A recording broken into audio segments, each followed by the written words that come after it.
On est au rez-de-chaussée. Le rez-de-chaussée, c'est Ishi Ani. Donc Ishi Ani, c'est les deux noms de Dieu. C'est Adoshem et Shakai en enlevant le Dalet. Maintenant, ces deux Dalets-là. Ces deux Dalets. Où ils sont ces deux Dalets? Pour les réparer. Alors ils sont à la fin de Shema Israël Hashem Hashem Ehad, le premier Dalet. Baruch Shem Kivo Moto Leolam Va'ad. Les deux Dalets qui manquent, on les dit là-bas. Ce que je voulais demander, quand on fait la prière, c'est bien les deux D qu'il faut faire. Oui, il faut appuyer. Les deux. Hashem Ehad, Baruch Shem Kivo Moto Leolam Va'ad. Maintenant, pourquoi c'est les Dalets qui sont partis et pas le He, pas le Vav? Le premier qui a parlé la Shonara, c'est qui? C'est le serpent. C'est pour ça que le serpent, il est toujours, il a des taches. Le serpent aujourd'hui, c'est des taches. C'est la lèpre. Et il y a des femmes qui sont contentes d'avoir un sac avec la lèpre. Le python. Voilà. Le python, l'anaconda, le cobra, tout cela, On peut les jeter. ils ont des noms que quand tu les expliques en hébreu, c'est une malédiction. Alors, donc, qui c'est le premier qui a parlé à Shonara? C'est le serpent. On a dit qu'il a esquinté les deux Dalets. Maintenant, quand Dieu, il dit au lépreux, le Metzora, le lépreux, c'est celui qui a parlé à Shonara, Motzi Shem Ra. Qu'est-ce qu'elle dit la Torah? Il faut qu'il soit seul. Il faut le sortir du camp d'Israël et qu'il vit seul. Quel mot elle emploie la Torah pour dire il vit seul? Badad yeshev bechutz lamachane. Badad. Elle a vite compris. Pourquoi tu dis Badad? Dis levado. Badad, à cause des Dalets. Rappelle-toi, tu as parlé la Shonara. Maintenant, si tu prends Dalet, ça fait combien de Dalet? 4. Tu vas être entre 4 murs au dehors des camps. Ça veut dire que Baruch Hashem, il y a beaucoup. Tu as compris les explications? Alors, maintenant, comme le nom de Dieu, il n'est pas encore parfait à cause de ces Dalets, on est au deuxième étage de la fusée. Non, c'était le premier. Bon, admettons. Premier étage, deuxième étage. Il est venu Rabbi Meir chez Rabbi Ishmael. Il lui a dit, Rabbi Ishmael, quel métier tu fais? Il lui a dit, je suis scribe. Il lui dit, fais attention mon fils, tu peux détruire des mondes.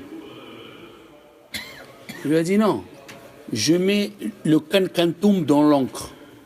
Je mets le vitriol. Le vitriol, c'est un produit qui renforce l'encre qui ne s'efface pas de suite. Mais c'est un poison aussi. Le vitriol. Tu vas me faire oublier ce que je veux dire. Le vitriol, je mets le vitriol dans le... Il a dit, fais gaffe. Que si vient une mouche, et tu détruis le monde. Voilà ce qu'a dit l'Agma. Ce qu'on a de la mouche, ou ce qu'on a détruit, ou ce qu'on a... Ah, écoutez bien.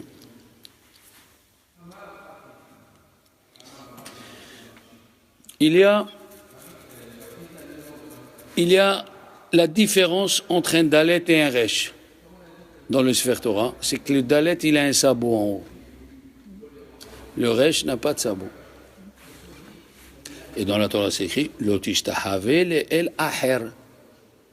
Ne te prosterne pas à un autre Dieu. Et c'est écrit Shema Israël, Hashem Ehad.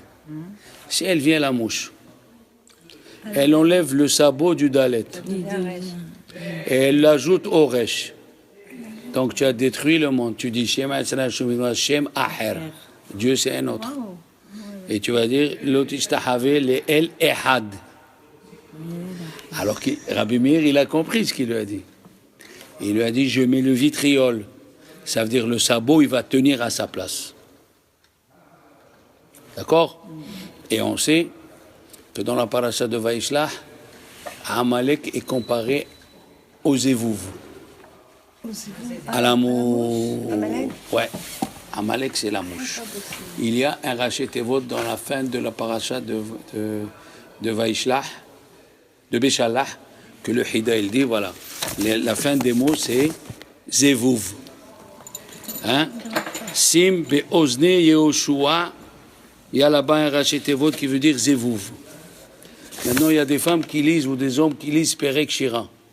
Vous savez ce que c'est Perek Shira, madame? Et dites, posez les questions, moi je suis là pour. Il y a un carnet où on dit tout ce que les animaux y chantent tous les jours. Ça peut être l'ange qui représente cet animal. L'ange du taureau, l'ange... Hein? Du lion, du coq, des étoiles, du soleil. Les mouches, quand ils chantent, les mouches, quels mots ils disent? Ils disent « Ki chol shulchanot mal'u ki tsoa ». Tous leurs tables, ils sont pleins d'excréments et de vomi. Quand est-ce qu'ils chantent ça, les mouches? Quand on a mangé sur une table et on n'a pas dit Divrei Torah. Aïe, aïe, aïe, voilà.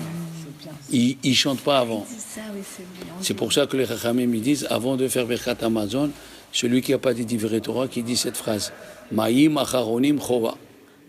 Si tu as dit ça, tu as dit un petit Divrei Torah. Normalement, il faut que tu aies de quoi dire. Ah, ça remplace le Divrei Torah. Voilà, moi j'ai fait Chova. Moi j'ai fait un site, si vous voulez, je vous ajoute, parce que j'ai montré à Josh, tous les matins je fais les dinim, sur les tzitzit, sur les tfilin, un refouach lema. Tu écoutes ça le matin dans la voiture, tu auras de quoi dire à table le midi et le soir, une petite halakha. Et alors, donc, Amalek, c'est le zevouv, c'est la mouche, puisque la mouche, quand elle chante dans la table où il n'y a pas d'ivrei Torah, et elle dit, cette table, elle est pleine d'excréments et de vomi. Alors il lui a dit, Rabbi Ishmael, fais gaffe, que si elle vient une mouche, et tu détruis le monde. Le dalet, il devient resh, et le resh, il devient dalet.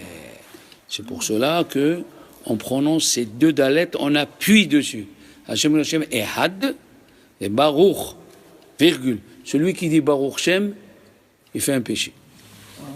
Ouais, d'après la Kabbalah, moi je le fais chaque fois à Kippour, quand je monte Shaler Tzibour, je fais Baruch Shem Kevod Malchuto Leolam Vaed. Faut pas dire Baruch Shem, parce que Shem c'est un nom, ça veut dire que tu bénis un nom. Quel nom? Quand tu dis Baruch et tu colles Shem Kevod Malchuto, on sait que ça revient à Dieu. C'est fort, c'est important ça. Tous les jours. Très important, c'est Madame Cohen qui nous a... Tu vois, pendant les 2 semaines, tu nous as... Haïm Tovim. Mais il alors, avec une question, on aurait pu rester alors, toute l'heure. mais bien sûr, mais moi je vous ai donné un peu de miel. Je ne peux pas vous donner tout. Un peu de miel. Le pain. Ah, hasard. Qu'est-ce que tu as dit, pardon? J'ai pensé à vous. Ça fait plaisir, tu vois, qu'on avance. Une Séouda Réveillite, il lui a dit, ça vaut 1000 jeûnes. 1000 jeûnes, une Séouda Réveillite avec du pain, il dit le Gaon de Vilna, ça vaut 1000 jeûnes. Le Gaon de Vilna, il sait ce qu'il dit. Alors on a dit, la paracha qu'on va lire, elle s'appelle...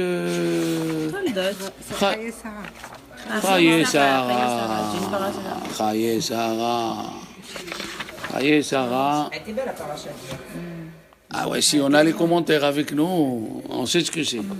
Maintenant, Sarah Emmenou, elle est morte, Miskina, 127 ans. Rachid dit, pourquoi c'est écrit chaque fois Shana? Vaïcha Izalme Ashana, Esrim Shana, Sheva Shanim. Il a dit, Bat Kaf, à 100 ans, Elle était belle. Kebat Kaf Lechet. Quand elle avait 100 ans, c'est comme si elle avait 20 ans pour le péché. Parce que Dieu, quand il juge la personne, à partir de 20 ans. Alors, oui, dans le ciel, on te donne le temps de t'améliorer. La bar mitzvah, c'est le tribunal terrestre.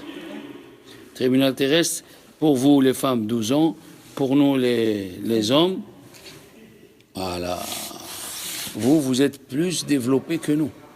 Puisque c'est écrit quand il a construit, quand il a pris la côte de la femme, il n'y a pas écrit il a créé la femme, il y a écrit vaïven. Construit, et dans le mot vaïven, il y a sagesse. Vaïven. Il y a les deux, tu comprends? La femme, elle a une sagesse. Il dit Rachi aussi dans un autre endroit. La femme, elle a l'intuition de savoir celui qui rentre à la maison s'il est bien ou pas. Elle a la bille. Son mari, là, viens, mon copain. Et toi, tu sens, la femme, elle sent. Elle te dit, après le repas, écoute chérie, celui-là, il rentre plus ici. Au revoir. C'est comme ça. Il y a des gens, il ne faut pas qu'ils rentrent à la maison. Ils ne sont pas faits pour nous. Il faut que tu protèges ta maison. Alors, Bat-Kav, quand elle avait 100 ans, c'est comme si elle avait 20 ans pour le péché. Et Bat-Kav, Kebat Zain, à 20 ans, elle était comme 7 ans pour la beauté. Bon. Ça, il faut comprendre. Qu'est-ce que ça veut dire? À 20 ans, elle était comme à 7 ans. Quand est-ce qu'on est belle à 20 ans, pas à 7 ans. Alors les Chachamim me disent, Sarah, c'était tellement une tzadékette. Elles sont fichées de sa beauté comme une fille de 7 ans. Qu'est-ce que tu veux qu'une fille de 7 ans, elle voit? Aujourd'hui, on leur fait rentrer ça aux filles. On leur fait rentrer, tu es une princesse, et t'es ça. Mais c'est les choses qui vont venir tout seules. On leur fait rentrer. Avant, à 7 ans, la fille, elle ne pensait pas à tout ça. Alors il dit, Rachi, elle avait 100 ans. À 20 ans, elle était belle comme une fille de 7 ans. Non. C'est vrai que d'après le Zohar, la femme, elle a 7 visages. Le dernier visage, c'est le jour du mariage. Elle change de visage, elle change de degré. Oui. Maintenant, il dit Shene Chaye Sarah. Alors, qu'est-ce qu'il a écrit? Vaïou Chaye Sarah, mais Ashana, Esrim Shana, mais Sheva Shanim. Alors, tu écris Shene Chaye Sarah. Il dit Rashi, Kulam Shavim Letova. Elles sont tous égaux pour le bien. Alors ça, c'est une blague, parce que si on voit la vie de Sarah, Mskina, hein, elle était... Attends, je finis. Attends. Pourquoi il dit Kulam Shavim Letova? Alors que Rashi, il a lu toute la Torah, il connaît toute la Torah, il est Midrashim. Sarah, elle a été enlevée 2 fois. On lui a enlevé... On a réquisitionné tous les biens de son mari. Son mari, il était en prison. Là, Agar, elle a eu un enfant avant elle. Les gens, ils disaient, c'était pas son fils. Les gens, au moment de la Mila, ils disaient, c'est pas le fils de Sarah. Tu crois que c'est le fils de Sarah? Mais bien sûr. Tu crois qu'à 90 ans, on a un enfant? Arrête. Qu'est-ce qu'il a fait, Abraham? Il a dit à Sarah, aujourd'hui, c'est pas le moment que tu vas me faire la tsnia, où tu te caches pour allaiter. Aujourd'hui, tu vas allaiter devant tout le monde. Et tu vas allaiter tous les bébés. Il lui a dit, comment tu vas allaiter tous les bébés? Et quand elle a commencé à allaiter tous les bébés, ils ont dit, ça veut dire, elle a passé, Mskina a dit. Qu'est-ce qu'elle a passé, celle-là? 90 ans pour attendre un enfant. Alors qu'est-ce qu'elle disait à Agar? Moi, je me suis marié avec Abraham. Le jour même, elle a... Comment? Comme une lettre à la poste. Il a dormi une fois avec elle. Alors, c'est ça la madriga de Sarah Imenu. La madriga de Sarah Imenu, elle était à un point comme Nahum Ish Gamzo et Rabbi Akiva. Il y avait une différence entre les deux. Nahum Ish Gamzo, il disait Gamzo Letova. Dans le mal, il voyait le bien. Dans le mal. Il avait le mal. On lui a donné une caisse avec de l'or et de l'argent pour l'amener à César. Ils lui ont enlevé l'or et l'argent, ils lui ont mis du sable. Il a vu le sable, il a dit Kol Letova, Gamzo. Où tu vas? Tu vas présenter du sable au... Et alors? Il a dit Gamzo Letova. Il est arrivé, il lui a dit tu m'amènes du sable? Et lui, un avis, il est venu, il s'est déguisé en général, et il lui a dit, voilà, c'est du sable d'Avraham Avinu, quand il faisait la guerre, il le jetait. Il a dit, restez ici, garde à vue, garde à vue, où tu vas aller, reste ici. Et il est parti, ils ont jeté, quand la carotte. Et l'aubergiste, il a voulu faire pareil, on lui a coupé la tête. Ça veut dire, tu es arrivé au degré, que quand tu reçois un coup, tu dis, c'est bien. Il y a le bleu, tu cries de douleur, c'est très très bien. C'est un degré, ça. C'est un degré qu'il faut travailler dessus. C'est pas... Ça, c'est Nahum Ish Gamzo. Il y a en haut de Tzfat. Un jour, il faut qu'on fasse un voyage en Israël et je vous indiquerai des trucs de la folie. Je connais l'endroit où il y a le cercle de Nahum Ish Gamzo qui s'est mis debout. Il a dit à Dieu, je ne bouge pas d'ici jusqu'à que tu amènes la pluie. Et Dieu, il a envoyé la pluie. Et comment elle est sortie la pluie? Comme hier soir. Wow. Après, il a dit, Dieu, c'est comme ça que j'ai demandé. Moi, j'ai demandé pour détruire les maisons. J'ai vu une pluie douce, gentille. Il lui a envoyé, on peut parler à Dieu comme ça, le Sanhedrin, il lui a envoyé une lettre. Si tu n'étais pas Ishgamzo, on t'aurait mis en nid de douille. Comme ça, on parle à Dieu. Mais tu es un enfant. Dieu, il t'aime comme un papa qui aime son enfant. Nahum Ishgamzo. Et toute la famille de Nahum Ishgamzo, quand il manquait la pluie, ils allaient. La Gemara, elle raconte, son petit-fils, il s'appelle Abba Hilkiah. Ils sont venus, les rabbins, ils sont venus chez lui, ils l'ont pas trouvé, il est parti dans le champ. Dans le champ, il travaillait. Et les gens, ils lui ont dit bonjour, il n'a pas répondu. Il a fini de travailler, et il a pris la cape, et il leur a dit bonjour. Dans la route, quand il y avait des chardons ou des buissons, il levait la cape sur sa tête. Après, il est arrivé à la maison. Quand il est arrivé à la maison, sa femme, elle est sortie maquillée, belle, avec les aces et tout ça. Hein. On apprend les glosses, les blouses. Quand on fait les cours aux filles, ils connaissent tout, alors on est obligé d'apprendre. Ça, monsieur, c'est le gloss. Le gloss. Le gloss, la glace, la glisse, on ne sait plus. Bon, il a dit à sa femme, on doit monter, viens, ils ont besoin de pluie. Alors, il est monté, il a fait monter sa femme avant lui, et après lui derrière. Ils se sont mis chacun dans un coin, et elle, lui, faisait semblant qu'il priait, elle priait, et la pluie, elle est venue de son côté. Après, il est descendu, il avait un petit bout de pain, il a cassé le pain, il a donné une petite partie au petit enfant, et la grosse partie au grand. Alors, les rabbins lui ont dit, Arav, maintenant qu'il y a la pluie, on peut te poser des questions. Il a dit, on est venu te dire bonjour, tu ne réponds pas. Il a dit, je ne réponds pas quand je travaille. Quand je travaille, l'heure de travail ne m'appartient pas. Elle appartient à mon patron. Première réponse. Et quand tu es revenu, la cape, c'est fait pour te protéger. Et quand tu avais l'errance, tu levais la cape. Effectivement, la cape, je l'ai empruntée, je ne vais pas déchirer la cape comme emprunter. Quand tu es arrivé à la maison, on a vu ta femme, Barcla, eau de Guerlain, eau de Chanel. Il a dit oui, ma femme, elle se maquille pour moi, pour pas que je envie les autres femmes. Que je vois ma femme et j'ai ce qu'il me faut. Quand tu es monté, pourquoi tu as fait monter ta femme avant toi? Il a dit, parce que je ne sais pas qui vous êtes, si vous êtes des gens bien ou vous êtes venus voir ma femme. Il a dit, quand tu es descendu, quand tu es monté, pourquoi la pluie elle est venue du côté de ta femme et pas de ton côté? Il a dit, parce que ma femme, elle donne à manger aux pauvres. Du pain avec la viande Mais moi, quand il vient un pauvre, je lui donne une pièce. Il doit aller à Carrefour, se garer, acheter la farine, revenir... pétrin, donc quel pétrin pour 1 euro pour faire du pain. Mais ma femme me donne directement. Alors Dieu, il voit la peine de la femme. Hachem, il voit ce que la femme, elle fait, les misvot, et tout ça. Il lui a dit, pourquoi tu as donné un petit morceau au petit-fils et un grand morceau au grand? Il a dit, parce que mon petit-fils, il est toute la journée à la maison, donc il mange toute la journée. Mais le petit, il va à la yeshiva le matin, il revient le soir, il a beaucoup faim. Chaque chose... Pas au hasard, magnifique. Chaque chose, Abba Hilkiah. Alors lui... Nahum Ishgamzo, lui, il avait cette force de voir le mal, de voir le bien ou le mal en bien. Ça, c'est un grand degré. Rabbi Akiva, lui, disait Kol man de avid rahamana letav avid. Tout ce que Dieu y fait, il le fait pour le bien. Ça veut dire, moi, je sens que c'est mal. Mais je fais confiance à Dieu qui le fait pour le bien. Lui, il était dans la forêt. Il avait un âne, un coq et une bougie.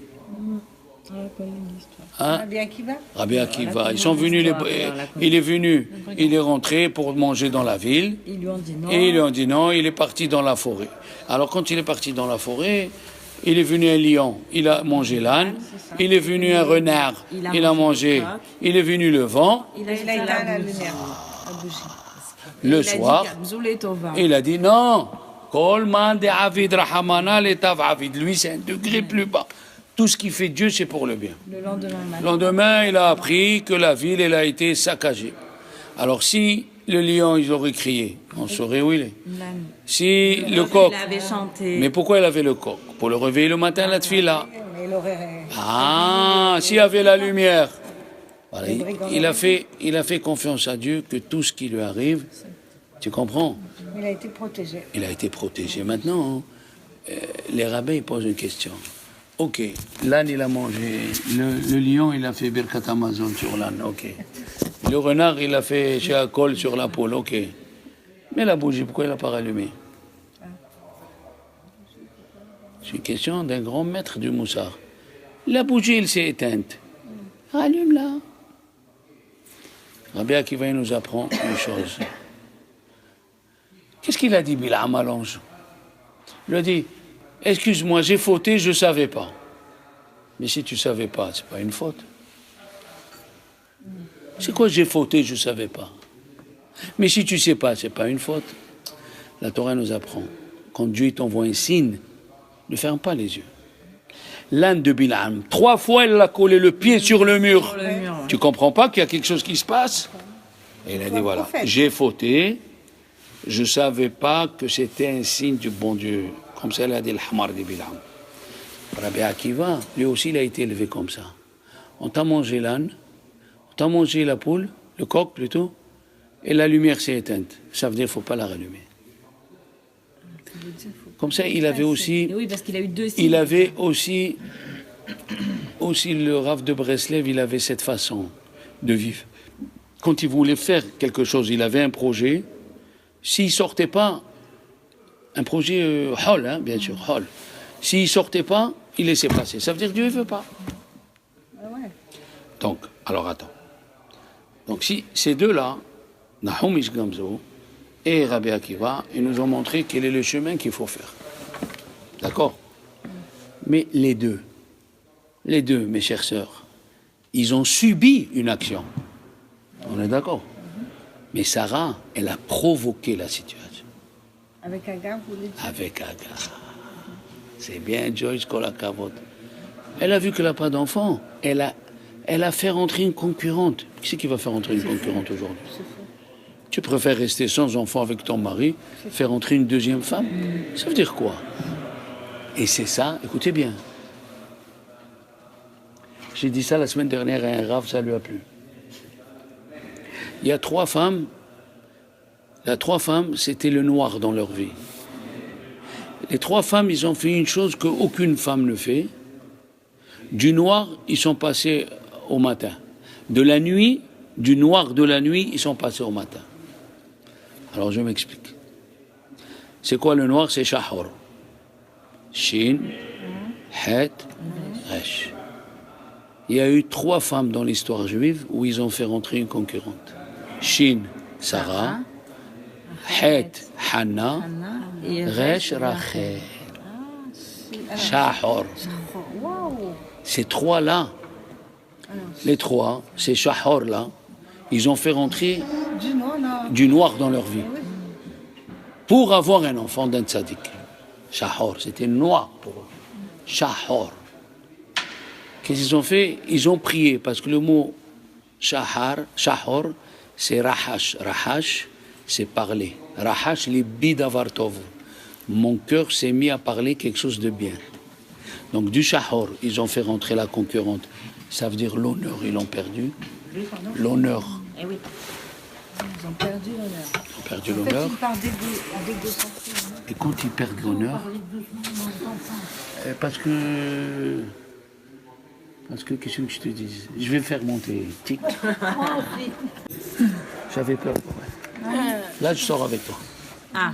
Alors attendez, regardez. Elles ont bien fait de faire ça ou pas? Mais bien sûr. Bien sûr. Ça veut dire que le bon Dieu, il leur a demandé de se dépasser. Laisse. Enlève mes mots d'avion. Il leur a demandé une force.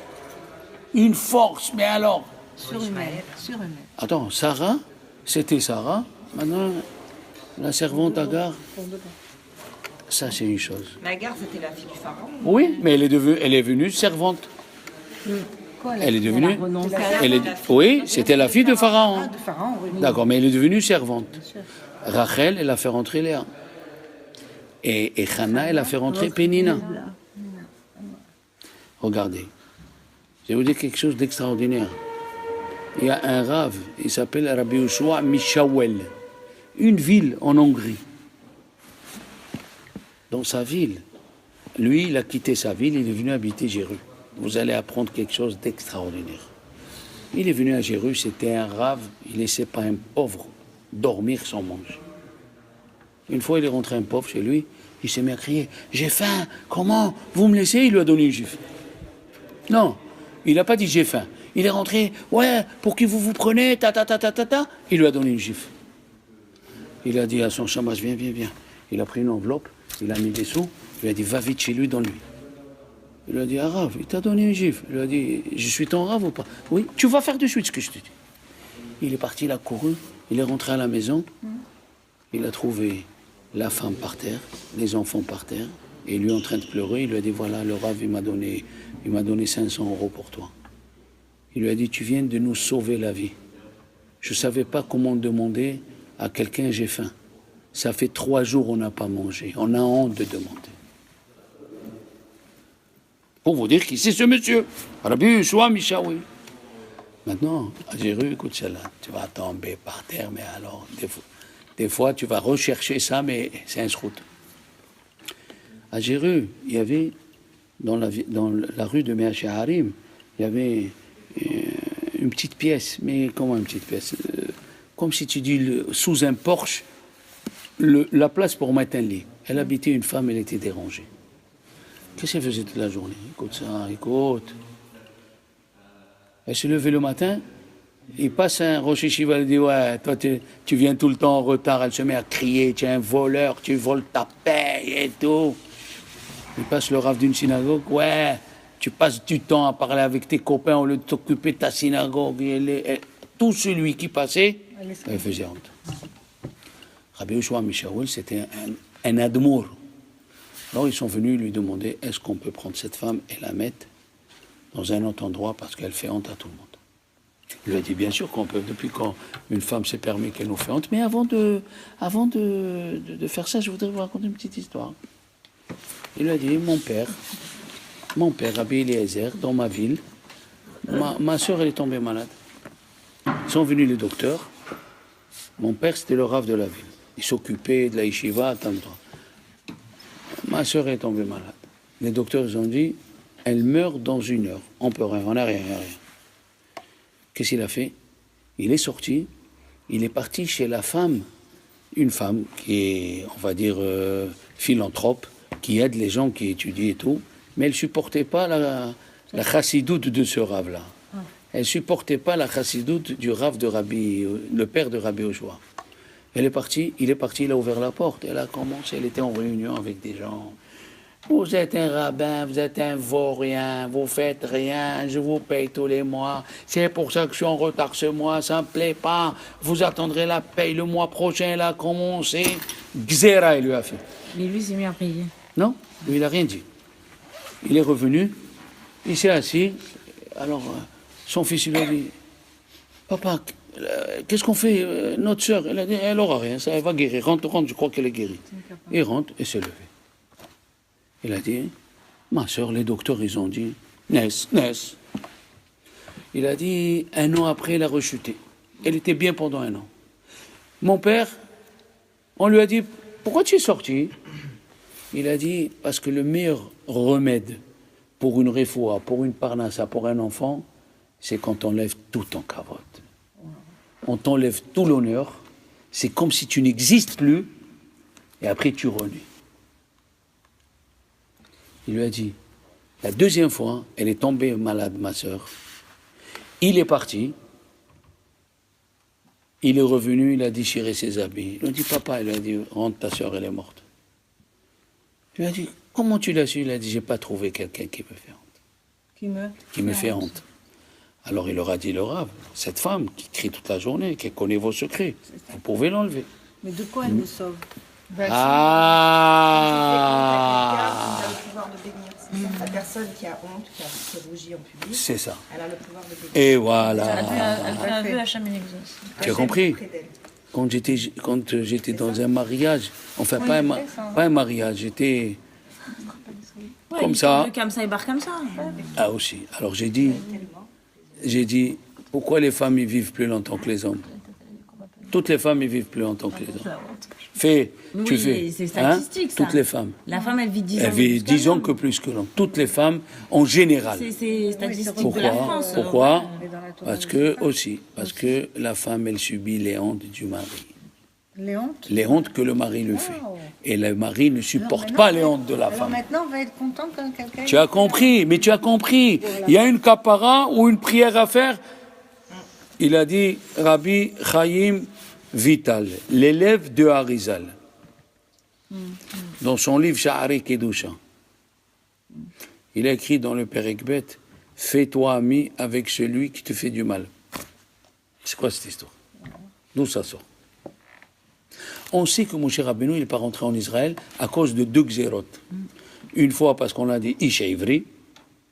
Il a dit Dieu comment? Yosef, il a dit je viens des Juifs. Et toi, les filles de Yitro, ils ont dit Ish Mitzri et tu dis rien? Oui. Tu rentreras pas en Israël. Après, on a appris que quand il a frappé, Le rocher. Dieu il lui a dit tu rentres pas en Israël. Alors il rentre pas en Israël à cause de qui? Du rocher ou... Du rocher ou Ishmitri? Il a dit Ishmitri. Dieu lui a dit tu rentres pas. Mais après, quand Korah il a fait entamer chez Barabim, la Xéra elle est partie. Et donc, il a fallu le coup du rocher pour qu'il puisse ne pas rentrer en Israël. Et alors il attendait un bisayon, il a attendait un pas eu. bisayon, il n'a pas eu. En fait, la première fois qu'il a frappé l'Égyptien, juste après, le Korach, il lui a fait honte. Donc du coup, il n'a pas été puni pour le fait d'avoir... Ah, la Xéra elle est partie. La Xéra qu'il ne devait pas rentrer en Israël, elle a sauté. Après, quand Maintenant, il a tapé frappé, le rocher. il lui a dit Dieu tu rentreras pas en Israël. Et Il n'y a pas eu de honte après. C'est vrai. Mais on sait pas. Mais Enfin, c'est beau, c'est chouette. non, mais J'ai pensé à ça la semaine dernière. J'étais au restaurant. Vas-y. Une amie, elle était en face de moi. elle t'a descendu Elle m'a fait une réflexion devant tout le monde. J'avais la honte. et tu as rien Restée dit. comme ça, j'ai mordu ma langue. J'ai dit non, allez, prie. Ah. Et après, il y a ma copine à côté, elle me dit mais comment tu as fait? Enfin, c'est comme ça, parce que tu viens au cours de Rav Shalom, dis-lui, je suis amoureux de Rav Shalom. C'est quoi? Non, prie pas avec moi. Mais la honte, elle m'a fait. Pour rien en plus, elle m'a agressé comme ça. Ouais, gratuit. Mais tu sais quoi, ça veut dire que On tu peut peux pas avec- s'imaginer. Ce que tu veux, il te donne. Et ma copine On- après, elle m'a dit mais prié. comment tu as fait? T'as pas répondu, tu n'as rien dit. Je dis non. Non. Parce que tu savais l'importance de... Ils ont dit, les Chachamim, dans la Masechet Gitin, la Gemara, elle a dit dans Masechet Gitin. Maintenant, c'était comme ça. Ah, il y a de quoi? Il t'a enlevé un Chayav Mita, ça c'est sûr. Il t'a enlevé un Chiyuv Mita que tu avais. Peut-être dans ta jeunesse, on oublie. Dans notre jeunesse, on a dû faire des choses et on oublie. Alors le bon Dieu, pour effacer, il nous fait une honte. Vous savez, c'est comme... Vous êtes docteur, c'est comme les docteurs. Les docteurs, il y a des docteurs. Pourquoi on va chez les spécialistes? Pourquoi? Parce que le docteur de quartier, il peut te soigner, mais en 3 ans. Il y a un autre docteur en 1 an et demi. Mais le spécialiste, des fois, il te donne le médicament qu'il faut. Moi, je connais un copain à moi. D'ailleurs, il va m'écouter, il s'appelle Eli Choukroun. Sa femme, 27 ans malade à Paris. 27 ans. Toutes les semaines, tous les 15 jours. Un spécialiste de l'hôpital Salpêtrière, là-bas. Il lui a dit, monsieur Choukroun, votre femme n'est pas malade. Elle n'est pas malade, tous ces médicaments, c'est du poison. Il dit, mais elle souffre. Il dit, oui. Il lui faut le soleil, il faut quitter Paris. Il a cherché, mais 27 ans malade. Il a quitté Paris. Elle est venue à Marseille. Elle va mieux. Elle a habité avec nous, je ne sais pas, 14 ans. Et elle est resplendissante. Donc il fallait trouver quelqu'un. Alors, quand quelqu'un il te fait honte, il dit le Chovot Alvavot. C'est un docteur qui t'a guéri en une heure, en 1 minute. Mais ce qui est après... Tu dois lui offrir quelque chose. Ah oui? Oui, parce que tu ne dois pas lui en vouloir. Si tu lui en veux, c'est tu n'acceptes pas la Gézéra de Dieu. C'est ça, si elle a rancune... Eh ben, c'est pas bon. Il ne faut pas qu'elle la Il ne faut rancune. pas que je la rencontre. Non. Pas dire c'est Il la ne faut pas que tu gardes... Mais Ah non. imagine-toi que c'est le docteur qui est en train d'amputer quelqu'un pour la gangrène. Au début, ça fait mal, mais est-ce que le malade, il lui en veut? Il lui a sauvé la vie. Il lui a sauvé la vie. Tu dois la remercier. Quoi? Chaque fois que tu... Et voilà. Alors là, si tu le fais, moi je te dis, C'est pas moi. tu deviens comme ces trois-là. Ils étaient... comment ils étaient dans le Shahar? Je vous ai dit. Sarah, Hannah Anna et Rachel. Ils étaient dans le noir de la nuit, ils sont devenus Shahar le matin. Shahar, l'obscur. Ils étaient dans l'obscurité, ils sont arrivés à l'aube, la lumière. Il faut qu'on se dépasse, il n'y a rien à faire. Des fois, tu reçois ton beau-frère avec sa femme et il t'envoie. Allez, les Kachoukas, ils arrivent. Ah bon? Ah, j'ai cru que j'avais une vaisselle meilleure que ça, là. C'est quoi, c'est 1800? Tu as trouvé tout. Et cette viande, mais qui tu la prends? Ah, cette sauce? Je ne connais pas. Ah non, non, non, non. Ma femme, jamais elle me fait cette sauce. Et vas-y. Tu te demandes, mais qu'est-ce que tu lui as fait? Qu'est-ce que tu lui as fait, bon Dieu? Même pas tu lui dis bonjour tous les jours. C'est une capara, ma fille. C'est une capara de la jeunesse. Les gens, ils oublient. Il y avait une fois le Abed, Alawat Shalom. Le Abed, il s'appelle Rabbi Yaakov Hamdin. Ils sont venus, les jeunes, le voir. Il lui a dit, Arav, on ne comprend pas. Ce monsieur, toute sa vie, devant nous, il donne tzedaka et il finit pauvre, là. Il est en train. C'est quoi? C'est écrit tzedaka tatin mimavet, rodev tzedaka vahetzetim sahay ma'ocher vechavod. C'est quoi cette histoire? Il a dit, mes enfants, quel âge vous avez? Il a dit, on a 20 ans. Il a dit, moi j'ai 80. Il a dit, Arabe, on ne comprend pas. Il a dit, Dieu il aime. Toute sa richesse, elle a été basée sur les intérêts avec ses frères, sur le vol envers les goïms. Et à quoi il sert ses mitzvot? Moi je connais un monsieur, il s'appelle M. Twitou. Il a 96 ans. Il marche. J'ai pris de côté, j'ai dit, monsieur Twitou, il ne faut pas vous vexer parce que nous, on cherche toujours à savoir... Comment ils font? Je lui dis, vous vous rendez compte que vous avez un âge, que Dieu vous donne 120 ans? Il a dit, oui, oui, oui. Il a dit, je vais te dire pourquoi. Alors là, j'étais si... Il a dit, aucun goy, aucun juif peut venir me dire, je lui ai volé un centime. Il n'y a pas de frais généraux. Il m'a dit, j'ai gagné de l'argent. Et les copains me disaient, mais ça en frais généraux, mais ça en frais de voyage. Il n'y a ni frais généraux, ni frais de voyage. J'ai toujours payé. Jusqu'au dernier centime, personne n'y peut venir me dire, vous avez volé les impôts locaux, les impôts forains, les impôts... Intègre. Et ces enfants, ils sont comme eux. Ces enfants, ils sont comme lui. Tu sais, ça, tu peux aller à Paris, tu fais un voyage avec ton mari, tu mets... Non, monsieur. Non, monsieur. Je dois payer, je paye. Comme ça, l'ange de la France, il va chez Dieu, il dit, c'est ça tes enfants qui étudient la Torah. Viens voir ces roublards, comment ils sont en train d'arranger leur fin du mois. Ils nous ont fait un film, Carbone. Non, faut pas dire, ne parle pas. L'olé d'Aber. Mais c'est pour vous dire que voilà, il n'y a pas de secret. Ils ont demandé à Rabbi Hazar. Rabbi Hazar, Carole, il a vécu plus que sa femme, c'était rare. Ils lui ont dit les élèves, Arabe, pourquoi tu as eu la longue vie? Il a dit, je ne me suis jamais énervé chez moi. Voilà. Celui qui ne s'est jamais énervé, qui se lève. C'est ça la honte. Sarah aimez-nous. Rachel aimez-nous. Hannah, de eux on a appris des choses. Mais jusqu'à Mashiach, on a appris. Sarah aimez-nous. Les gens ils te demandent pourquoi Dieu il a attendu 90 ans. Très simplement, tout le peuple d'Israël aujourd'hui descend de qui? De Sarah. Sarah, elle a pris 90 ans, qui va sortir Joyce, qui va sortir Carole, qui va sortir Esther Assouline, qui va sortir... Elle a prié pour chacun de nous, pour les 18 millions ou les 19 millions qui vont être jusqu'à Mashiach. En 90 ans. Et après, ici, c'est écrit que Avraham Avinu, quand il est venu, il a pleuré un petit peu. Pourquoi un petit peu? Parce que les gens, ils attendent qu'on regrette. Des fois, tu prépares une table à ton mari, machéo, Adam Lahout, les olives, tu dis, chérie, Awa, quel j'ai fait? Tu s'assois, et hop, le Satan, il vient, il lui met un mot, quel chimcha, il te fait tomber 2h30 de préparation. Tu dirais, à celui-là, je lui ai fait. À celui-là, non, il ne faut pas se décourager. Tu l'as fait pour faire que la Shekhina reste dans la maison. La Shekhina reste dans la maison si tu sais te taire. Hane'elavim, ve'enam olvim. Elle dit la Gemara. Ce qu'on fait, ce qu'on vexe, et ils ne vexent pas les autres. Hane'elavim, ve'enam olvim. Shom'im herpatam. Ils écoutent. Qu'on leur fait honte. Shom'rim herpatam. Devant tout le monde. Ve'enam eshivim. Aussi, me'ava. Ils font des misvot. Usmehim be'isurim. Ils sont contents de ce que Dieu leur donne. Allez, Makatouv Omer, sur ces personnes-là, la Torah, elle dit, Ve'ohavav ketzet hashemesh bigvurato. Ils sont aimés par Dieu comme le soleil. Mais ça veut dire, il n'y a rien sans travail. Il n'y a rien sans cours. Il y a un élève, il a écrit, dicton de Rav Shalom. Sans Moussard, on est un homme mort. Il a écrit dans ses cahiers. Son père, il est venu me voir. Il m'a dit, vous avez raison, j'écoute vos cours. On ne peut pas, si on n'a pas les références de la Torah. On est à l'envers du monde occidental. C'est pour ça qu'il faut écouter tous les jours Moussard, tous les jours, il faut se remettre en question.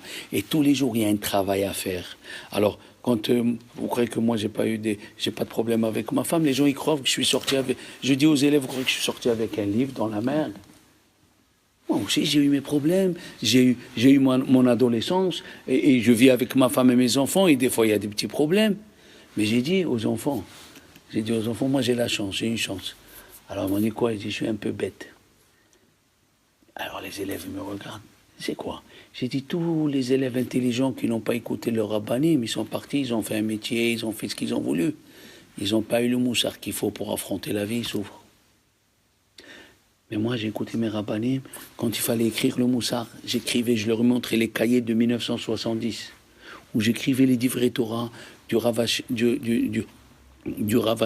Anidjar Shalita, que Dieu lui donne une grande vie, de mes rabbanim qui sont niftal, j'ai tout écrit. Tout écrit. Tout est écrit, tout est écrit. Ce qui m'ont touché, c'est écrit. C'est tout ce qui m'ont touché, c'est écrit. Vous. Et c'est parti. Avec quoi vous voulez lutter? Il faut écrire, il faut se rappeler, il faut écouter les cours et réécouter. J'ai marié un il y a 12 ans. Il me dit, quand j'ai un problème avec ma femme, je mets la cassette du mariage. Votre discours, c'est ma vie. Je lui dis, qu'est-ce que tu es en train de dire? Il me dit, votre discours, c'est ma vie. Et elle vient, sa femme, elle le dit à ma femme, elle a dit, vous ne pouvez pas, je ne sais pas, Dieu, il a mis les mots à votre mari le jour du mariage. Un autre, il a rencontré ma femme, c'est un séfarade et un ashkénaz, mariage mixte, quoi. Elle lui a dit, ton mari il nous a arrêtés 24 heures avant le mariage. Il nous a dit, regarde, si vous pouvez vivre sur cette phrase, il n'y aurait pas de problème. Ça fait 15 ans, il a dit, on vit sur la phrase de votre mari. Comme je les ai vus, j'ai compris que c'était une ashkénaze et un séfarade. J'ai dit, pourquoi Dieu, il a donné un nom différent à chaque jour? Pourquoi? Lundi, mardi, mercredi. La réponse, elle est, ce qui s'est passé lundi, il ne doit pas venir mardi. Mardi, c'est un nouveau jour. Mardi, c'est un nouveau jour. Ce qui s'est passé mardi, il ne doit pas rentrer un mercredi. Faut vivre avec un effaceur. Lundi, on s'est disputé. Mardi matin, bonjour, ça va? Faut pas que ça rentre la rancune et la haine jusqu'à qu'après, on ne peut plus s'en sortir. Il faut enlever. J'ai rien contre toi, mon cœur, il est pur. Aujourd'hui, c'est mardi, on est mardi. Une page blanche. Ça y est, il faut effacer. Et ça, tous les matins, j'apprends à mes élèves 3 phrases que je crois, ils ont 25 ans aujourd'hui, ils se rappellent. Akol bidei shamayim, chutz mirat shamayim. Tout vient de Dieu, sauf la crainte de Dieu. La crainte de Dieu. Donc tout vient de Dieu. Deuxième phrase, Kol hakoes, tout celui qui s'énerve, qui il oved avodat zara. C'est comme s'il fait des l'idolâtrie. On est 2. Troisième phrase, Akina, la jalousie. Atahava, l'envie. Akavod, la recherche des honneurs. Mochin et Adam min ha'olam. Tue l'homme avant son heure. Si tu as ces trois et tu les répètes à haute voix. Le désir, Hakina. Akina, La jalousie. Atava. Kavod. Kavod. Mochin et Adam min ha'olam. le respect. L'amour du respect, on va dire. La recherche de l'honneur. C'est pourquoi ma soeur est partie en Israël. Elle n'arrivait pas à suivre ses copines. On n'arrivait pas à se faire À suivre les copines, on va là, on va là, on va là. Avant, elle gagnait de l'argent, après, elle n'a plus gagné. La honte. La kina, les suicides, d'où ça vient? La kina, la jalousie. Atava, l'envie.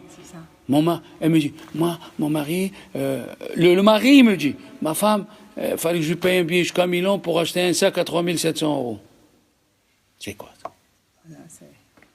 Akina, Atava, Akavot, l'honneur.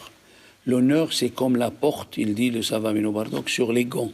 Les gants de la porte. S'il n'y a pas les gants, Il n'y a pas de porte. la personne, il y avait des gens en Amérique, je connaissais un rave, il travaillait sur ne pas chercher l'honneur. Quand on lui disait Rabbi, il disait au monsieur, je t'ai enseigné quelque chose? Il lui dit non, il dit pourquoi tu me dis Rabbi? Un truc, il est venu à mon mariage. J'allais dans ses cours, il me voyait. Et un jour, 3 ans après, par respect, je lui ai envoyé ma carte. Où on a fait le mariage? Non, à la Yeshiva. Une chambre pour les garçons, une chambre pour les femmes. Bon, l'orchestre, on avait 60 musiciens, c'est vrai. C'est une cassette où il y avait écrit, il y a 60 musiciens, on a mis les cassettes. C'est pas mal, d'accord. Il est venu. Et il a dit, on lui a donné à parler, c'est un rave américain grand, il a fait les camps de concentration. Il a dit, je suis venu, Mishum Ahavat Torah. Parce que ce jeune homme, il est venu à tous mes cours, c'est ni mon cousin, ni mon frère, ni mon élève. Il m'a montré qu'il aimait la Torah, alors moi je suis venu. Il m'a amené $150 en 1979, $150. Tu pouvais acheter la chambre à coucher, tu pouvais acheter. Et il m'a amené d'Amérique, il n'y avait pas encore. Les bougies qui se referment en fer, comme ça quand tu vas à l'hôtel et tout. Ouais. C'est ça. Des gens qui travaillent. Ils travaillent sur eux. Alors, à nous aussi, d'être comme Sarah Imenu. Elle a jeté l'honneur. Comme Rachel, comme Hannah. Alors, Hannah, excusez-moi, j'ai pas compris. Hannah, elle était mariée. Elle n'avait pas d'enfant. Elle n'avait pas d'enfant. C'était la deuxième femme de Elkana. Il y a Hannah et Pénina. Qu'est-ce qu'elle a fait, Hannah? Elle a dit à Elkana, épouse Pénina, épouse celle-là, tu auras des Je suis enfants. à la synagogue, là. Pareil que les autres. Je te rappelle. Shahor. De Shahor, c'est devenu Shahar. C'est magnifique, ça. Parce que Rahash, ils ont commencé à prier. Harash, ils ont commencé à labourer pour sortir des enfants, ce qu'ils ont. Est-ce que c'est comme ça qu'on répare la faute de Chava, alors? Parce qu'on on en est Non. arrivé à Chava. Non. On était... Hana, c'est la hala. Et écoute ça, tu vas dire, mais Dieu il pardonne tous les jours. Ça veut dire, ton mari se manque vers toi, ou ton fils, il vient, pardon maman, enfin, dis-moi, tu te moques de moi. Pardon tous les jours. Le bon Dieu, c'est pas un homme. Mon Dieu, c'est un être de bon. Il pardonne tous les jours. Et on dit dans la Hamida, Hanoun, Hamarbe, l'Isloah. Les mots Hanoun, Het, Hamarbe, He, l'Isloah, Lamed, Hala. Tous les jours, il pardonne tous les jours. Eh bien, mesdames et messieurs, une bonne semaine.